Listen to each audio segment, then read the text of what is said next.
Պարոն Լավրով, դուք եկել եք մի երկիր, որի դեմ եւ Լեռնային Ղարաբաղի դեմ Ադրբեջանը կիրառել է մեծականակ ռուսական զենքեր, ինչի հետևանքով հայաթափվել է Լեռնային Ղարաբաղի Հանրապետությունը եւ օկուպացվել են Հայաստանի ինքնիշխան տարածքներ։ 44-օրյա պատերազմի մեկնարկի դրությամբ ադրբեջանական բանակի զենքի 60%-ը եղել են Ռուսաստանից եւ Բելարուսից մատակարարվածները։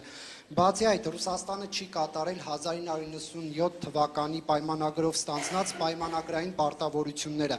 Ռուսաստանը զենք չի մատակարարել Հայաստանին, չնայած դրա դիմաց Հայաստանը վճարել է։ Չեք կարծում, որ այս պայմաններում բնական է, որ Հայաստանը պետք է փորձի մերձենալ Միացյալ Նահանգների հետ, Ֆրանսիայի հետ եւ ԵՄ այլ երկրների հետ ու անդամակցության գործընթաց սկսի։ Չնայած դուք ձեր ասուլիսի ժամանակ, եթե չեմ սխալվում, հունվարի 14-ին հայտարարել եք, որ ԵՄ-ին միանալու գործընթացը Հայաստանի ինքնիշխան որոշումն է, բայց ռուս բարձրաստիճան պաշտոնյաներ, ինչպես նաև ռուսական պետական լրատվամիջոցներ սպառնալիքներ են հնչեցնում եւ անգամ զուգահեռներ տանելով, այսպես ասած, Հայաստանի ուկրաինացման հետ կապված, սա ինչ է նշանակում, արդյոք Ռուսաստանը պատրաստվում է տնտեսական պատժամիջոցներով կամ ռազմական ուժով կանխարգելել Հայաստանի մերձեցումը ԵՄ-ի հետ, ինչպես եղավ Կիևի դեպքում, թե այնուհանդերձ կհարգեք Հայաստանի ինքնիշխան որոշումը։ Եվ եթե կարելի է մեկ հարցել Հայաստանի արտգործնախարարին, պարոն Միրզոյան, Հայաստանի քաղաքացիները, այդ թվում նաև նրանք, ովքեր այս պահին արտգործնախարարության դիմաց բողոքի ակցիա են իրականացնում, չեն հասկանում, թե ինչու եւ ինչպես է Հայաստանի վարչապետը մայիսի 9-ին մասնակցում Մոսկվայում տեղի ունենալիք շքերթին, ինչու եք դուք պարոն Լավրովին այսպես ջերմ հյուրընկալում եւ սա այն պայմաններում, երբ Հայաստանի դժվարին եւ ճգնաժամային պայմաններում Ռուսաստանը չի դրսեւորել որպես Հայաստանի դաշնակից եւ չի կատարել անվտանգային պարտավորությունները, ավելին հաճախ ռուս բարձրաստիճան պաշտոնյաներ նշել են, որ Բաքվի ռազմական հարձակումները Հայաստանի դեմ արդարացված են, քանի որ սահմանները հստակեցված չեն։ Այսքանից հետո հայ-ռուսական ինչ որակի հարաբերությունների մասին կարող է խոսք լինել եւ կոչվել դրանք դաշնակցային։ Знаете, мне как-то даже неловко отвечать на ваш вопрос.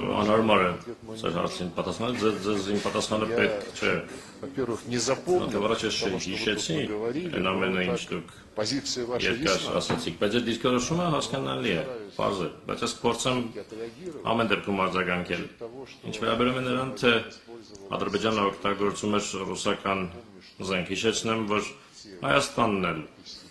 Եթե բոլոր տարիներին անկախություն ձեռք բերելուց հետո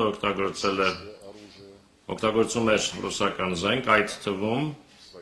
նաև ժամանակին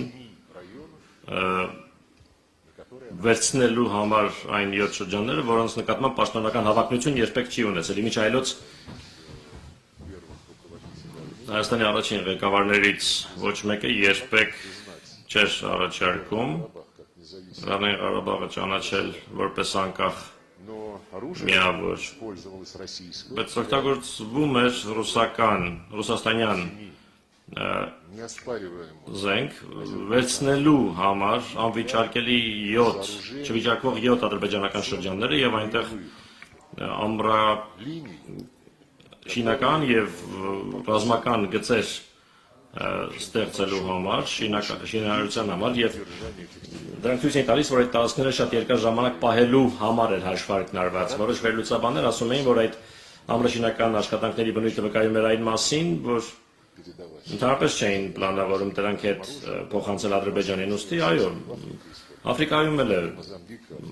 Մոզամբիկում էլ է օգտագործվում ռուսական զենք, Կալաշնիկովի ավտոմատ, շատ երկրներում կա մեր զենքը եւ դա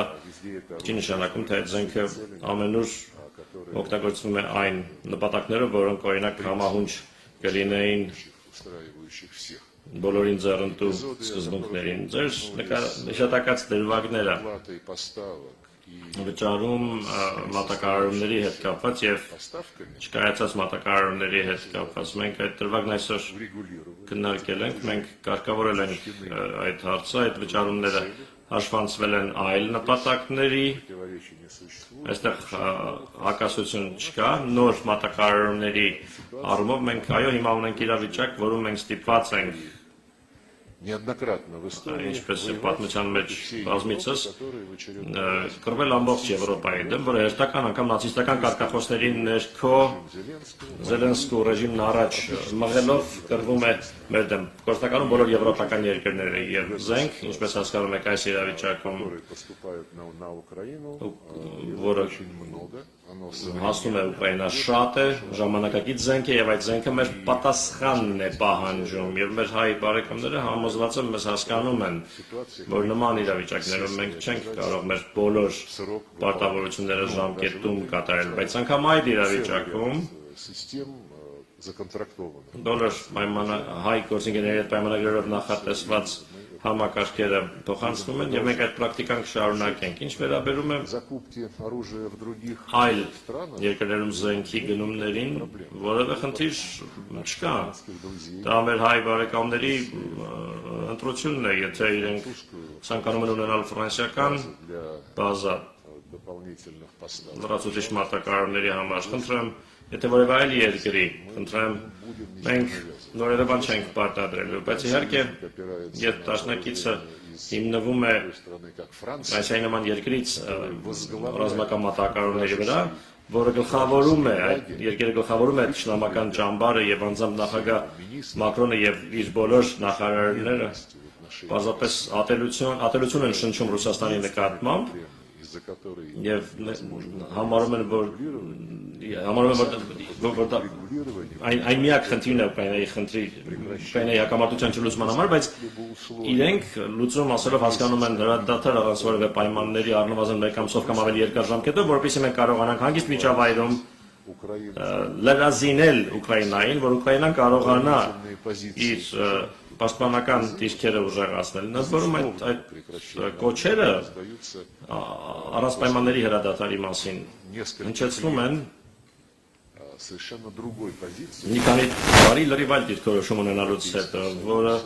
ձևակերպում էին Եվրոպական միությունը եւ ՆԱՏՕ-ի անդամները։ Իսկ իրենք ասում էին երկար տարիներ ոչ մի բանակցություն չի լինի, քանի դեռ Ուկրաինան չստանա